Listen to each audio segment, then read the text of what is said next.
juicy glutes? Juicy glutes. This is a juicy glutes day. This is for all my guys out there that want juicy glutes. Low key though, it's actually important. Yeah, girls like glutes. Fake tan in the wig coming too. Do you, as a girl, care about guys? Like, have you ever looked at it and lusted over, like, ooh, look at that? Absolutely. Have you seen my husband? That is actually a pretty nice. All right, we got some liquid chalk here because I have to be nice and unmessy in this gym. So we're gonna use this today, but we are not sponsored yet. Let's get into some Deadlifts, doing some deads. Today's gonna be working up to semi-heavy set, and then working back down to get some volume in. Sticking around like sets of like 6 to 8 here today, and then getting into like some of the accessory movements. But this should be pretty fun. I got Juju here with me, and we'll crush it. I didn't wear optimal shoes because I decided to be cute. Yeah? Yeah, so these shoes You're just trying to impress everyone? Yeah, they're like deadlifting on platforms. Yeah, you got those pillow shoes. Yeah. I got the old school bowlers, made in 1936. When they first invented weightlifting. This was the shoe number This is one. actually, yeah. You got the real wood soles, sponsored by no company still in it. All right. How'd that feel? Heavy? Just a little beat up today.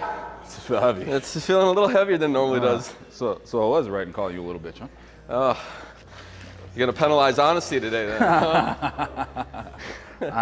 A long week, my body's feeling a little bit beat up, so not gonna try to go crazy, but I think that 375 to 405 will be achievable, and I'll still have the good form today.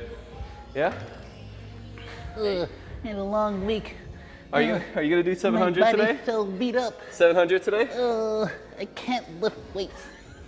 700 today? I don't want to hear those fucking excuses. Oh yeah? Come on. Well, listen, once we get past 4 plates, I'm gonna be asking you, why are you not going heavy? I can only do 375. Even though I've only lifted one time this week. So, bring back bowling. Bowling works. Bullying does work. I think kids actually do need to be bullied.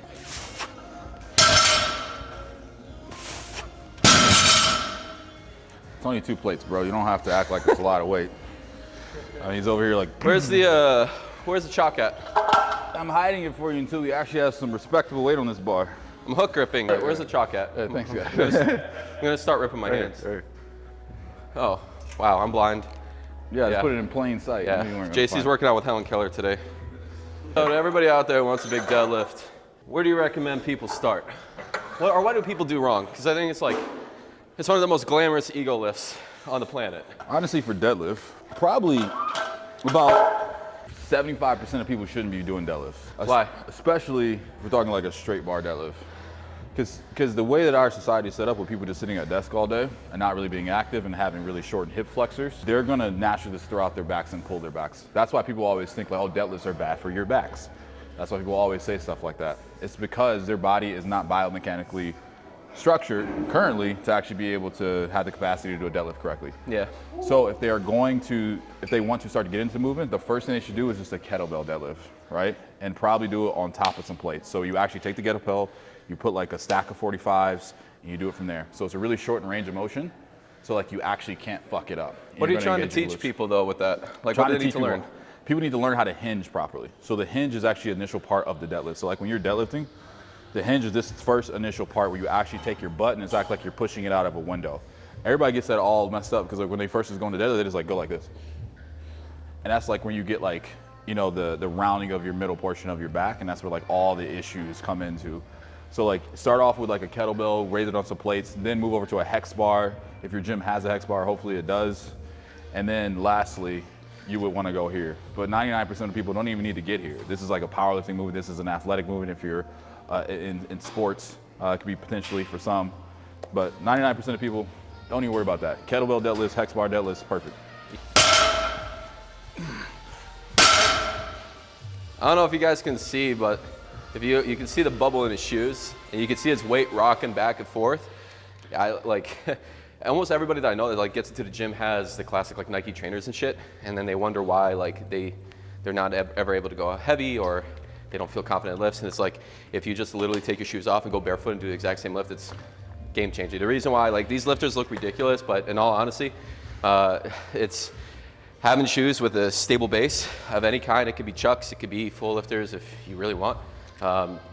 Fucking game changing, to be honest. All right, so let's look at the actual shoe itself. So you see this raised heel? If you have shitty ankle mobility, Which I do. and you cannot bend over without feeling like you have to compensate in other areas of your body when you're doing this movement, you probably should do it like your deadlift for one, risen off. That's why I was saying, like with the kettlebell, have it risen off the ground, because like if one part of your body's movement is messed up, it's going to go up the chain. So typically for a lot of people, they have poor ankle mobility. So therefore, when they actually go into the deadlift, it's going to compensate into their lower back. But I wouldn't necessarily always suggest wearing a heel for this. Mainly for squats is going to be the best movement. He's just an Olympic weightlifter, so that's the reason why. I'm rubbing my hands because I'm so excited. He salivates. He's like, I'm getting ready to eat.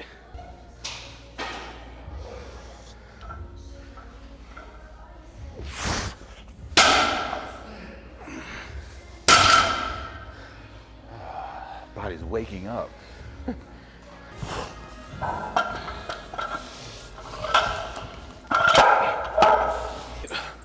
So it starts to get fun. It wasn't fun from the beginning? All right, so why do you wear a belt? Why should somebody wear a belt? You wear a belt for style points. Style points. Particularly. It does help with stabilization around the core. Helps you with intra-abdominal pressure. When you see, if you looked up any form videos, people will talk about taking a big belly breath, flexing on top of that, and wanting to basically try to have like a compressed air chamber basically that you lift on. And when you have the belt on top, it helps you have more of that pressure, and it is something that can help you, stay safe going into lifts. But typically people can lift a little bit more with the belt than without too. So it's appropriate when we start to get into heavier lifts.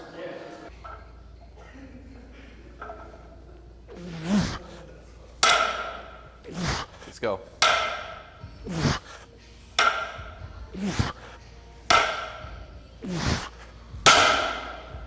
Nice. Whew. But it felt pretty easy. One thing that I like really focus on like getting into these sets is creating a really solid base with my core. So like that inner abdominal pressure, which I talked about in the previous video, the importance of that, as far as like protecting your back actually, and just get into like a rhythm with these. So I try to push the repetitions up on these currently right now in my training. So just doing heavy weight for lots of reps, so you have like the strength and endurance behind it. Let's see how two feels. Don't be a bitch. Oh, that's good. Nice, get 3. Good, get another one. Come on, last one, let's go. Beautiful, good shit. Ooh, it's hand day. What do you mean by that? Well, we'll see. I think that I probably got 425, 435 in the tank today. I'm not sure if I'm gonna go beyond that though, but we'll see with this guy. He usually doesn't let me do that. We're gonna get it. Yeah, he's like, oh, 500 today for you, Julian. Okay. Based on that last set, like, we were just going for 1. The next step will be 425, hit that for 1. Yeah, and then be done. Maybe, and then we'll see what that looks and feels like, and then it could be like 440 or some shit. And just so you guys know what he's talking about, like the speed off the floor and shit and like how you're handling the weight, just gives you an idea of what you're gonna be able to hit for the day. So 400 going a little slower. Tell them what's that called. What's that called? You know, that's velocity? correct. Yeah, bar velocity. Then, if you're a beginner or intermediate lifter, a velocity tracker is absolutely phenomenal. Yeah. Because like you don't know what hard is or how much you really have in a rep, like tank, because you haven't pushed yourself that hard, and that's okay. Like you'll get there over time, but like for like that is phenomenal because like it lets you know, okay, if you are trying to hit like an 80%, well that's going to vary from set to set, day to day, and you need to not have your weights be so static. Yeah. Yeah.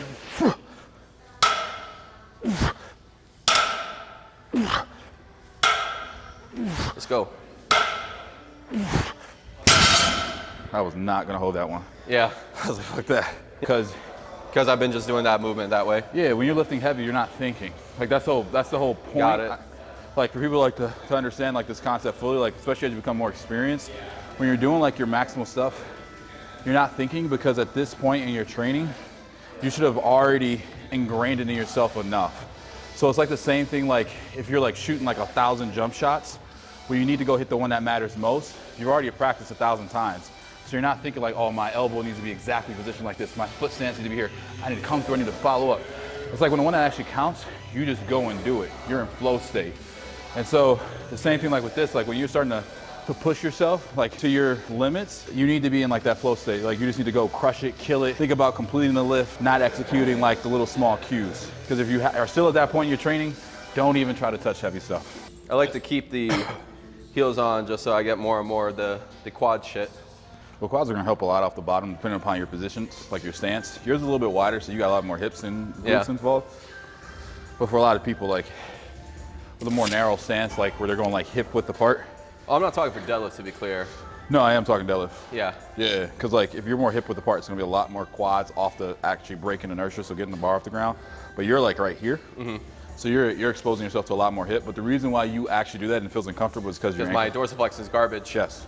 Yeah. Yeah. I can see like it's inverting, or as you're like approaching the bar, and like as you're trying to get positioning to generate force, it starts to invert. Yep.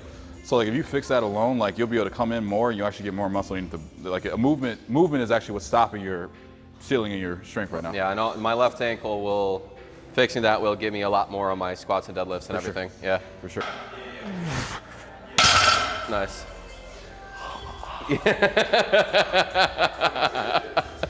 That was for you guys.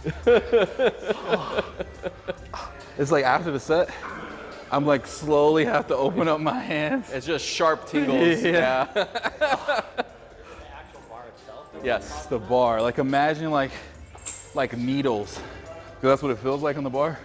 Just like driving into your flesh as you have 400 or 500 pounds. Like so it hurts, but then your adrenaline during the set, you don't feel it as much. It's after. But when you put it down and you release it, it's absolutely painful. There's pros and cons with this though, because like the bars that have the sharper knurling, like they do need to get worn a little bit, but it doesn't slip as much when you're doing heavy sets. If you have smoother bars, it just slips. So yeah, it hurts some, but Some. it hurts a lot in this case when it's a fresh bar. Hurts a lot. 99% of you have poor ankle mobility, and I'm gonna show you why and what it is. So go ahead and do a squat, just normally. So you see how his heel's coming off the ground, and he doesn't get good traction towards the knee here? This is a cause by poor ankle mobility. Same thing. Now he's put his heels on this. Now he's gonna go back into the squat. Now look at his entire positioning more now. He's able to stay more upright in his torso. He's not leaning much forward. And now if he had weight, if he was actually underneath load, he'll be able to bear the weight actually in the correct muscles as opposed to it going into the joints. And that's how a lot of you get injured, because you guys have poor ankle mobility. So there's some drills that you can do to fix this, but I'll show you guys that in a different video too. Yeah. This is what I thought. What? So you went a little bit more narrow in your stance, and then that lockout, you should watch the film in this too, you had a stronger position to lockouts because your quads are more engaged. So That felt way harder though. it's a prettier lift for you though, like this. Okay. Doesn't mean the upside is there, because like I think working on your ankle mobility and doing a little bit more narrow, it'll be a stronger upside for you. But right now, it's a safer way for you to lift like this. Interesting. All right, cool. But just like, you don't need to stack a fuckload of movements into a workout for it to be good. It's just, at the end of the day, if you're gonna look at progressive overload, it's just the amount of tonnage that you're lifting. It's the amount of work that you do in a session. It doesn't need to be, like, you don't need 3 different movements to hit the same body part. There's different variables that you can play with, but a lot of the times when you do that shit, you just extend your time in the gym unnecessarily. And you know, you see what people did historically. Some guys are like, yeah, I worked out in the gym 8 hours a day and that's how I got to where I'm at. It's just, there's an efficient way to stimulate growth and to stimulate progression, and you should just be done. Focus on recovering, because that's where the actual progress is made. Deadlift, which was a 2-legged movement, bilateral. So now we're gonna do some unilateral stuff. So working on more in the balance and stability and making sure both limbs stay equally distributed as far as our strength. So do a rear foot elevated split squat right there. One of my favorite, but also one of the moves I hate the most because it hurts the most, but really great after doing squats or deadlifts to keep the strength and balance on both sides. Here we go. And this is how you make sure you don't get hurt and develop injury as you're going through your programs and your lifts. People will look at doing like foam rolling and stretching to try to stay injury free, you got to make sure that your body is strong and like on each individual limb, because you will favor a side naturally when you do squats, when you do deadlifts, when you do these bilateral movements, but even when you do bench press, one side is stronger than the other. It's accessory work like this that helps you stay balanced and actually sets you up to not even be in a position where you're going to hurt yourself to begin with.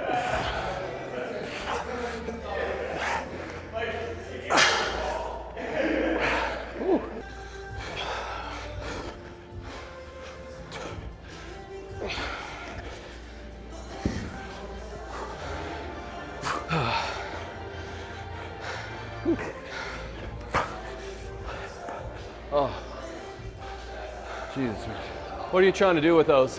It's mainly for boxing training now. Boxing is more about balance, core strength, rotational power.